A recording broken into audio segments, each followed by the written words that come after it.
কবরের জীবনটা আসল জীবন। বিশ্বনবী দোয়া করতেন, আল্লাহুম্মা ইন্না নাউযু বিকা মিন আযাবিল কবর। আল্লাহ, আমি আপনার কাছে কবরের আযাব থেকে পানাহ চাই, কবরের আযাব থেকে বাঁচতে চাই। এই কবরের মধ্যে অনেক ফিতনা হবে, অনেক সুয়াল হবে। কবরে প্রশ্ন আছে না নাই? কথা বলেন।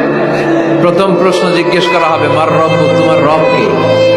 বলেন, আমাদের রব কে? ওয়া মা দীনুক, তোমার ধর্ম কি?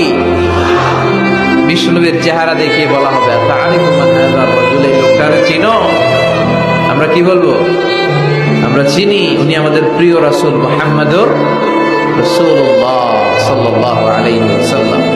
এরপরে জিজ্ঞেস করা হবে, এগুলো কোত্থেকে শিখলা? আমরা বলবো, কোরআন থেকে। ফায়ুফসাহু লাহু কবরুহু ৭০ যিরাআন। সুন্দর সুন্দর উত্তর করতে পারলে আপনার কবরটারে ৭০ হাত লম্বা করে দেয়া হবে। ইফতাহু লাহু বাবুন ইলাল জান্নাহ, জান্নাতের দিকে একটা দরজা লাগিয়ে